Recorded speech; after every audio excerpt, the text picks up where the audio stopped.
Muito boa tarde para você que nos acompanha aqui pelo Notícias Agrícolas. Eu sou Virgínia Alves, nós estamos de volta e nosso destaque agora é mercado de café, que começou a semana com valorização. A colheita segue avançando aqui nas principais regiões produtoras do país, ao que tudo indica sem grandes problemas, mas para a gente entender essa variação no preço de hoje, eu estou aqui com o Guilherme Moria, que fala com a gente em nome do Rabobank. Guilherme, seja muito bem-vindo mais uma vez.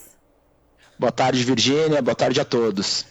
Guilherme, então o mercado começando a semana aí com valorização, 280 pontos de alta, pelo que eu estou olhando aqui na minha tela, no julho 23. O que aconteceu? Temos novidades? Bom, Virgínia, se a gente for olhar a semana passada, o preço do café ele fechou aí com uma leve queda, né? E eu acredito que essa alta é até uma correção do que aconteceu na semana passada, né? Se a gente for olhar aí de uma maneira mais ampla, a gente vai perceber que não tem muito fundamento novo, né? Então, basicamente, a gente tem essa questão dos preços aí relativamente em bons patamares ainda em boa parte do primeiro semestre, muito sustentado pela questão da oferta. Então, você olhando o Brasil com exportações menores em relação ao ano passado, Colômbia, Honduras e a própria Indonésia também, que é um outro player relevante no mercado de robusta, também apresentando quedas nas exportações em relação ao último ciclo.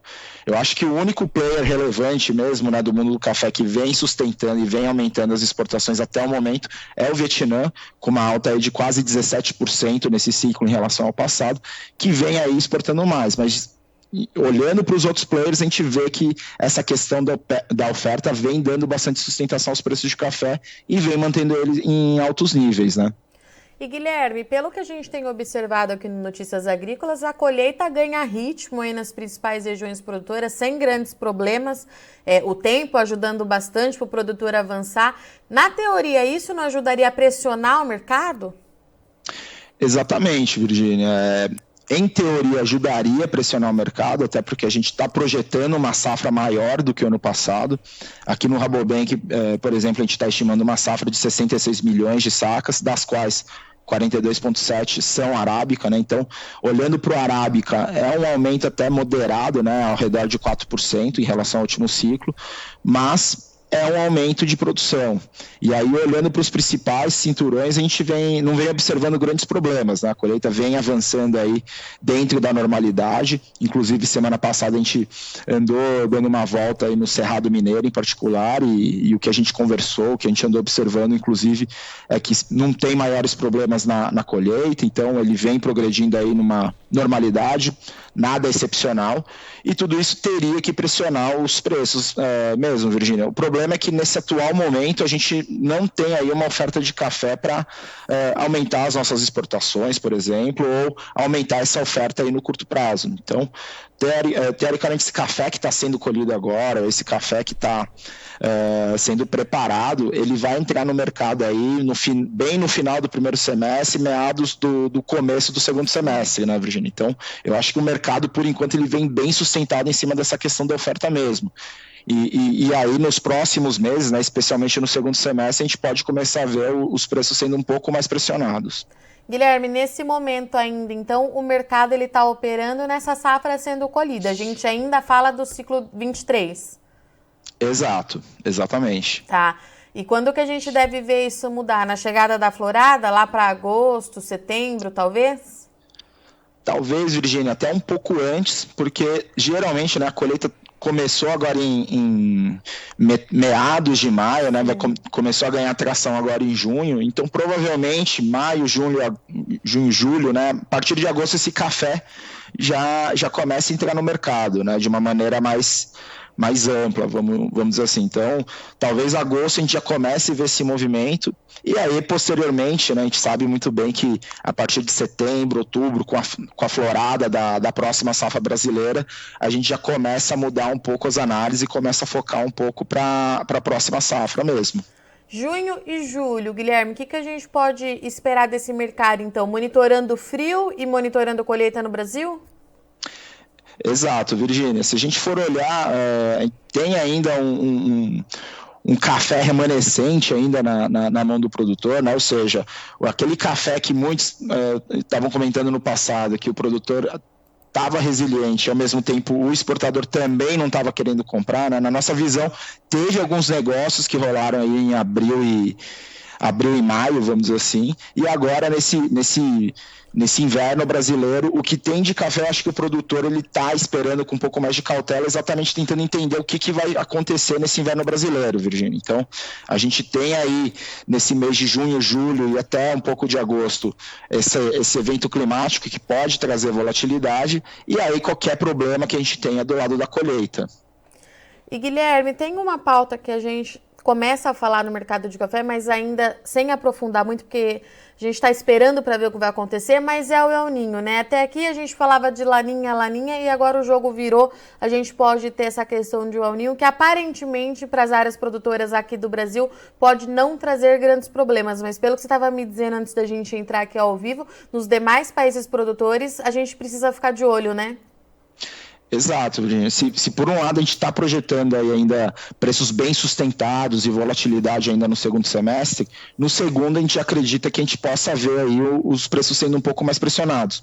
O que poderia mudar um pouco esse panorama é exatamente essa questão do El Niño, que se por um lado não afeta tanto o Brasil, né? Então a Brasil, que eu quero dizer, as regiões produtoras de café, porque a gente sabe que tem uma boa correlação no sul do país e no nordeste aqui do Brasil, mas aonde é plantado o café, nessa faixa mais central, a gente não consegue estabelecer uma correlação elevada aí com esse fenômeno para as áreas produtoras de café.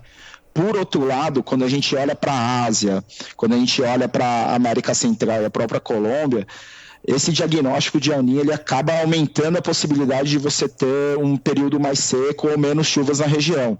Então, acho que nesse segundo semestre, que quando realmente vai ficar configurado o El Niño, vai ser importante a gente monitorar como que vai ser o andamento climático, como que vai ser o desenvolvimento climático nessas regiões. Lembrando que a Ásia, a gente tem o Vietnã e a Indonésia, que é o segundo e o quarto, né? Então, aí depende um pouco da produção da Indonésia, mas são top 5 produtores do mundo aí, e principalmente no mercado de robusta. E aí a gente também tem na América Central Honduras, que é um grande produtor, além da Colômbia, que pode ser impactada também por esse fenômeno. Então, monitorar para ver se realmente a gente vai ter volumes abaixo de chuva e como isso pode impactar a produção. E aqui no Brasil, realmente, né, Guilherme, as informações que a gente tem, pelo menos das últimas vezes que tivemos o El Niño, é que teoricamente não é para afetar as áreas de café, né?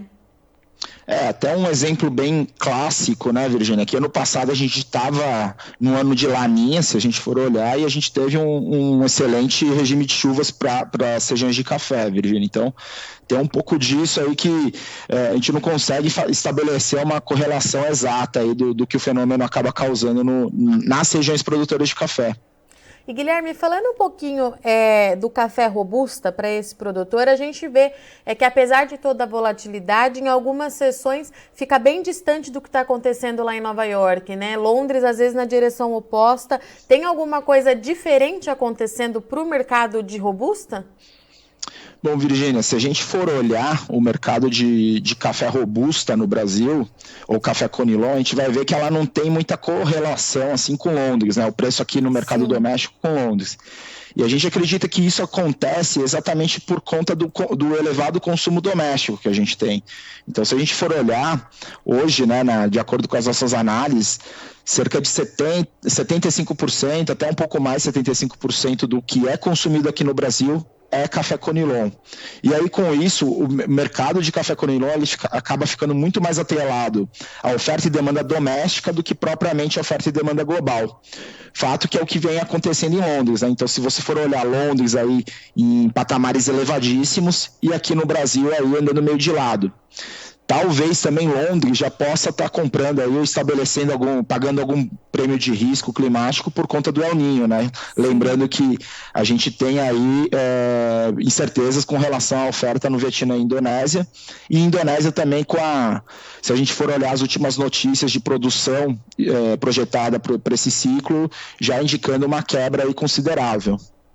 Guilherme, e para a gente encerrar, você falou um pouquinho da movimentação nos negócios em abril, em maio. Essa alta agora nesse momento, né, de colheita ganhando ritmo, alguém participa? O produtor tem participado ou o mercado está bem parado?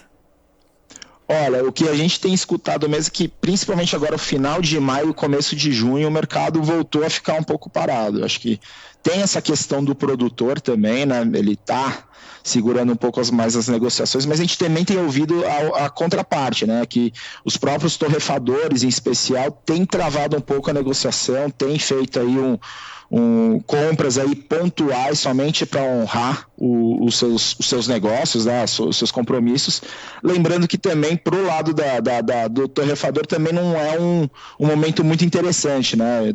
Torrefador, importador de café, Virgínia, porque a gente não pode esquecer que a gente está vivendo aí um momento de taxas de juros elevadas, então o custo para armazenar o café é elevado também. A curva futura em Nova York, ela está invertida, então ela acaba punindo esse carrego. E aí o terceiro ponto que eu também destacaria aí para esse mercado um pouco mais moroso, aí uma resiliência nas compras, novas compras, seria essa questão da expectativa dos preços cederem um pouco mais no segundo semestre, Virgínia. Então, para que o torrefador ele vai pagar 1,82, 1,85, enfim, até um pouco mais do que estava no mercado até alguns dias atrás, se no segundo semestre existe uma expectativa aí que exista mais café disponível aqui do lado do Brasil. Guilherme, a questão do consumo, principalmente na Europa e nos Estados Unidos, né, traz alguma preocupação? Com certeza traz, Virgínia, porque se a gente for olhar, acho que até o mercado norte-americano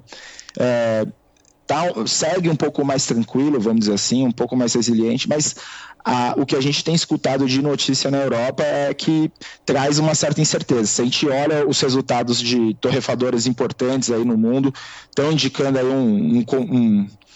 um panorama de misto, né, no consumo. Então você pode ver que, por exemplo, na Europa já existe aí alguns reportes falando de estabilidade, até um pouquinho de queda no consumo nesse primeiro trimestre do ano. E aí também acho que entra um pouco a macroeconomia, né, que se a gente for olhar, ainda existe margem para os bancos centrais subirem um pouco mais. E por outro lado também a expectativa que eles comecem a queda da taxa de juros esse ano. Se eles reduzirem a taxa de juros esse ano, significa que a inflação está controlada e isso favorece o consumo de café.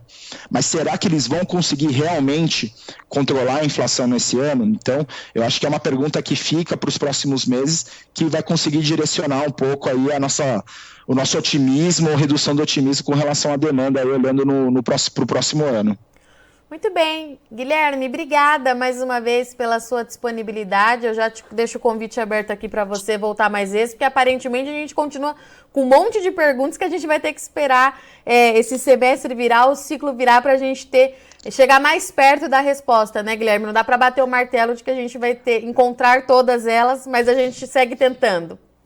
Exato, exatamente, Virgínia. Muito obrigada, viu? Uma boa semana para você e até a próxima.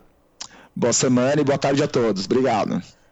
Portanto, então, com a gente aqui hoje, Guilherme Moria falou com a gente em nome do Rabobank, análise para o mercado de café, que começou a semana avançando. Julho 23 subiu 283 pontos, negociado ali na casa de 1,83 dólares por libra-peso em Nova York. Guilherme trouxe para a gente que o que sustenta o mercado de café nesse momento é a baixa oferta limitada do produto, apesar da colheita estar avançando muito bem aqui no Brasil nesse momento. Esse é um fator que poderia, de fato, pressionar as cotações, as condições do tempo, elas continuam favoráveis para o produtor seguir com a colheita da safra 23, mas a oferta mais limitada, já que não só o Brasil, mas outras importantes origens produtoras também ofertaram menos nos últimos anos, ela dá suporte, então, para os preços de café, que começa a semana aí, então em alta, mas de acordo com ele a tendência é que a volatilidade continue bastante acentuada, principalmente nos meses de junho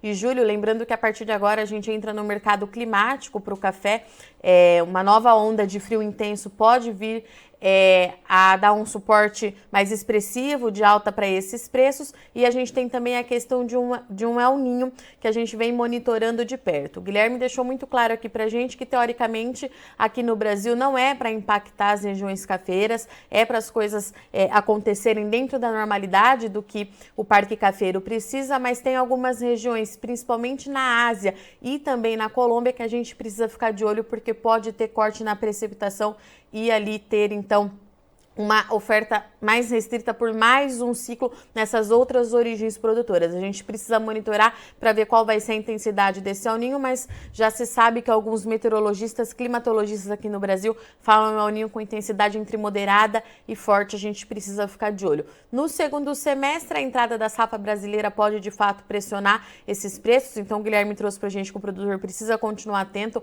para fechar negócio, não deixar essa janela passar. E lá para outubro, entre setembro e outubro, a gente já começa a pensar na safra de 2024, que até aqui vem demonstrando ser de potencial para o Brasil, já que o desenvolvimento vegetativo da planta nas principais regiões produtoras, depois de alguns anos aí de quebra, se mostra de fato muito satisfatório para o próximo ciclo.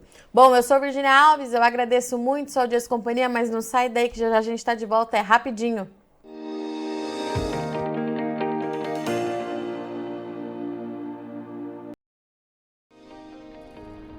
Se inscreva em nossas mídias sociais, no Facebook Notícias Agrícolas, no Instagram @Notícias Agrícolas e no nosso Twitter @Notiagre. E para não perder nenhum vídeo, não se esqueça de nos acompanhar no YouTube e na Twitch, Notícias Agrícolas Oficial.